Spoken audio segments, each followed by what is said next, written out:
ಸೂಫಿ ಸಂತರ ನಾಡಿನ ಅಕ್ಷರ ಮಾಂತ್ರಿಕ ಡಾಕ್ಟರ್ ಎಸ್.ಎ. ಪೂನೇಕರ್ ಅವರು ಇಂದು ನಮ್ಮ ನಡುವೆ ಇಲ್ಲ. ಅವರು ಬಿತ್ತಿದ ಜ್ಞಾನ ಬೀಜಗಳು ಮಾತ್ರ ನಮ್ಮ ಮನಗಳಲ್ಲಿ ಇನ್ನೂ ಪ್ರಕಾಶಮಾನವಾಗಿ ಹೊಳೆಯುತ್ತಿವೆ. ಅವರ ಅಗಲಿಕೆಯಿಂದ ಅಕ್ಷರ ಲೋಕವೇ ಶೋಕಸಾಗರದಲ್ಲಿ ಮುಳುಗಿದೆ. ಅಕ್ಷರ ಬ್ರಹ್ಮನಿಗೆ ಅನೇಕ ಗಣ್ಯರು ಹೃದಯಪೂರ್ವಕ ಸಂತಾಪ ಸೂಚಿಸಿದ್ದಾರೆ.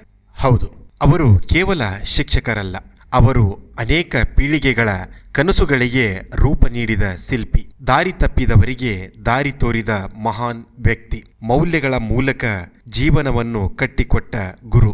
ಸಾವಿರಾರು ವಿದ್ಯಾರ್ಥಿಗಳ ಹೃದಯಗಳಲ್ಲಿ ಅವರು ಬೆಳಗಿಸಿದ ಜ್ಞಾನಜ್ಯೋತಿ ಇಂದಿಗೂ ಆರದೆ ಹೊಳೆಯುತ್ತಲೇ ಇದೆ. ಅವರ ಮಾತುಗಳಲ್ಲಿ ಮಮತೆಯ ನಡೆನುಡಿಯಲ್ಲಿ, ನಿಷ್ಠೆಯ ಬದುಕಿನಲ್ಲಿ ಸರಳತೆ ಇವೆಲ್ಲವೂ ಅವರನ್ನು ಶಿಕ್ಷಣ ಕ್ಷೇತ್ರದ ಅಪರೂಪದ ದಿಗ್ಗಜರನ್ನಾಗಿಸಿತು.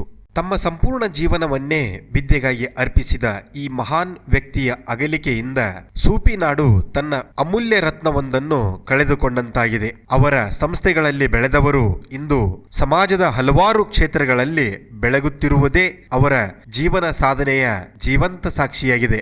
ಶಿಕ್ಷಣ ಕ್ಷೇತ್ರದ ಅನೇಕ ಹಿರಿಯರು, ಸಹೋದ್ಯೋಗಿಗಳು, ಹಳೆಯ ವಿದ್ಯಾರ್ಥಿಗಳು ಮತ್ತು ಗಣ್ಯರು ಅವರ ನಿಧನಕ್ಕೆ ಕಂಬನಿಯ ಸಂತಾಪ ಸೂಚಿಸಿದ್ದಾರೆ. ಸಚಿವರಾದ ಎಂ.ಬಿ. ಪಾಟೀಲ್, ಎಚ್.ಕೆ. ಪಾಟೀಲ್, ಶಿವಾನಂದ ಪಾಟೀಲ್, ಯಶವಂತ್ ರಾಯಗೌಡ ಪಾಟೀಲ್, ಸಂಸದರಾದ ರಮೇಶ್ ಜಿಗಜಿಣಗಿ, ಅಶೋಕ್ ಮನಗುಳಿ, ಸಿ.ಎಸ್. ನಾಡಗೌಡ, ವಿಠ್ಠಲ್ ಕಟಕ್ ದೊಂಡ್, ಮಾಜಿ ಸಚಿವ ಅಪ್ಪು ಪಟನ್ಶೆಟ್ಟಿ, ಹಾಸಿಂಪೀರ್ ದರ್ಗಾ, ಪೀಠಾಧಿಪತಿಗಳು, ಮಾಜಿ ಸಂಸದ ಐ.ಜಿ. ಸನದಿ, ಮುಖಂಡ ಅಬ್ದುಲ್ ಹಮೀದ್ ಮುಷ್ರಿಫ್ ಸಂತಾಪ ಸೂಚಿಸಿದ್ದಾರೆ. ಡಾಕ್ಟರ್ ಪೂನೇಕರ್ ಅವರ ಆತ್ಮಕ್ಕೆ ಚಿರಶಾಂತಿ ದೊರಕಲಿ. ಅವರು ಬಿತ್ತಿದ ಜ್ಞಾನ ಮೌಲ್ಯ ಮತ್ತು ಮಾನವೀಯತೆ ಬೀಜಗಳು ಸದಾಕಾಲವೂ ಪೀಳಿಗೆಗಳಿಗೆ ದಾರಿ ತೋರಿಸುತ್ತಲೇ ಇರುತ್ತವೆ.